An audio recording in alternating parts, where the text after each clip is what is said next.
Nobody needs to tell me anything. You see Jamaica, when they open the airport, flights into Jamaica rammed, full, booked out. Locals, tourists, people are going to still come. People are going to come to find their family. People are going to still come for the holiday. People are still going to come. You think this is a joke? You think this holiday stopped traffic? This holiday didn't stop traffic. This hurricane, not even holiday, this hurricane increased traffic. Traffic has increased into the country. Trust me. You see December's going to be ram. Jesus. December is going to be ram. Hurricane Melissa hit Jamaica hard. But what happened next shocked the world. Because instead of breaking Jamaica, it did the complete opposite. It rose. Communities came together. People supported each other, and the island showed a level of resilience that the world can't stop talking about it. Today we are diving into the incredible story of how Jamaica turned a disaster into a global example of strength, unity, and hope. This is more than a hurricane story. This is a Jamaican story. Jamaica no back down. Hurricane Melissa really thought she could destroy Jamaica? Nope. Jamaica built different. This island has faced many storms, but guess what? Every single time we bounced back. Our roofs flew off. Trees fell down, but guess what? Our spirit stood. The beauty of Jamaica isn't just the beaches, the rivers, and the culture. It's the people. People with strength, love, and a good laugh, even in crisis. We cook, we share, we pray, we rebuild. Because God's goodness isn't measured by how many storms we face. It's measured by how we face them together. The storm tested the roof, but it also revealed the foundation. And Jamaica's foundation is faith. When the world sees disaster, we see God giving us another chance to rise. Yeah, Hurricane Melissa left scars. Homes gone, roads taken, lives shaken. But let me tell you something. Jamaica no back down. We are people who rise, rebuild, and rejoice. Listen, a lot of us get callings that we didn't ask for. You could not tell me that I would be here on October 30th, 2025, organizing aid and relief on behalf of Jamaican citizens. I left this country in 2008 and came back full-time a year ago. I have a life outside of this. But what I will not accept is injustice. And I can see a struggle. And I can see when a strategy is necessary. And I can see when leadership is necessary. I could not go to America and go help companies. You know how many organizations I've worked with, healthcare institutions, and have done strategic work and change management and culture work, and see what is going on here. The definition of destruction, something that can break a culture and a spirit of a people, and not stand up and say, what am I going to do? We need to take a radical look at ourselves. And I think that people, generally speaking, would be mobilizing in all of their respective communities, right? In the same way that in Haiti or in Puerto Rico or in Hawaii or Florida or the Appalachian Mountains and every other place where there's a destruction, you find a cause that you are tied to, a land that you're connected to. Right now, I am taking the next 30 to 45 days off of my professional life to focus on this full time. I'm not gonna lie, I'm stressed about it because I need to be focusing on my work, but this is more important to me. I cannot know, and I don't care who wants to tell me what. You know how much craziness I've heard in the past few days? How people have shown their souls and their humanity and their lack of empathy. I cannot go to my bed and know that my neighbor, not even 3 hours away, is being eaten alive by mosquitoes, laying next to a corpse with no food and no coverage. We have to come together. It is not only the job of the government.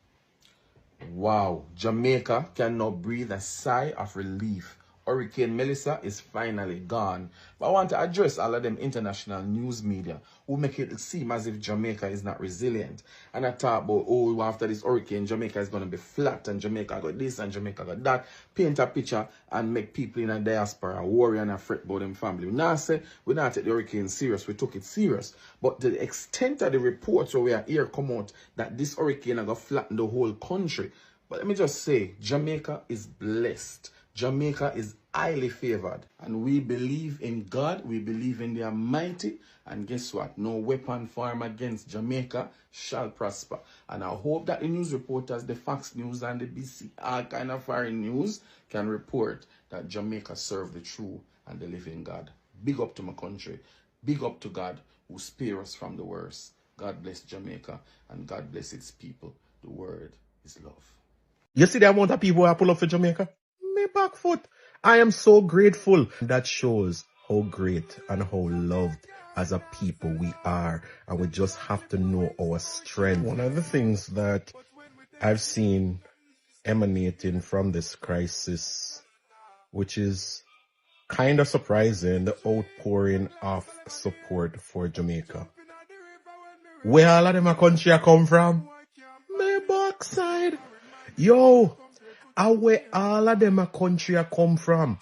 I had no idea that Jamaica was this well embraced internationally. We know so we are the kind of the smallest, biggest country in the world, but to see all of this outpouring of love and support. Yo, when we see one country near El Salvador pull up and say, backside Jamaica, yeah, we have you. I had no idea, because guess what? Them have for them own problems too. You see what I'm saying to you? But they were able to spare us the gratitude of sharing what they had with us, because we are good people and we are good youth over here. So when all of the people them did talk about how Jamaica's foreign policy and all of those kind of things was not to their liking, and they would have want if it be rebel, and they would have want if it do X, and they would have want if it do Y. Yeah. Kamina Johnson Smith and Andrew, yeah, they hold it like a G, because guess what? It's all about diplomacy. And they showed the world that we can be diplomatic, and we created more friends than enemies. And nobody at all out there never did look on Jamaica and say, yeah, you're our enemy. It would be nice if Jamaicans that are able to visit some of these countries and show some love and support to them and their culture, because, you know, sometimes you have to remember where kindness come from, then tell us, remember where kindness come from? Yeah. Right after Hurricane Melissa passed, videos started circulating online. Not of panic, not of chaos, but of Jamaicans doing what they do best. Helping each other, rebuilding together, smiling through struggle. You had neighbors checking in on neighbors, communities cleaning up roads before officials even arrived, people sharing whatever little they had, either food, water, or shelter. These clips went viral fast. People around the world were commenting things like, Jamaicans are different. The kind of strength is rare. How can a country lose so much and still look united? Suddenly, the world couldn't look away. Anyone who knows Jamaicans knows this. Struggle doesn't destroy them. It sharpens them. Even in the middle of damaged roads, fallen trees, and tough setbacks, people were outside laughing, talking, encouraging each other. No drama, no negativity, just pure resilience. It reminded the world of something important. Jamaica isn't defined by its challenges. Jamaica is defined by the way it faces those challenges, with bravery, unity, and love. The island's attitude inspired countries, organizations, and volunteers across the globe. Emergency teams arrived. Relief groups sent supplies. Even nations that rarely appear in the Caribbean news stepped in to help. This message was clear. Jamaica, you are not alone. And what's powerful is that much of this support came because the world was genuinely moved. by how Jamaicans handled the situation. People saw dignity, strength, and compassion, and they wanted to give that same compassion back. Let's talk about some specific moments that became symbols of hope. Number one is families pulling resources together to cook for the entire neighborhoods. People who barely had enough for themselves still made sure others ate. And number two is young people organizing cleanups with no cameras, no praise, just purpose. They weren't doing it for views. They were doing it because Jamaica needed them. Number three is diaspora Jamaicans stepping up from Canada, the US, the UK. People started sending donations, organizing fundraisers, posting messages of support and asking how they could help rebuild. Lastly is strangers becoming family. In shelters, people shared stories, comforted each other, and rebuilt bonds that storm could never break. These weren't just moments. These were reminders of why Jamaica is loved worldwide. It's not the pictures, it's not the food, it's not the music. Even though all of that is legendary, the world admires Jamaica for one main reason: its people. Jamaicans are tough but gentle, strong but humble, proud but caring. They face hardships, but they never lose their spirit. And when Hurricane Melissa tested the island, Jamaica answered with courage, inspired millions globally. Rebuilding won't happen overnight, and that's okay, because Jamaica isn't rebuilding alone. There is a global support. There is community unity. And most importantly, there is the Jamaican spirit that refused to break down.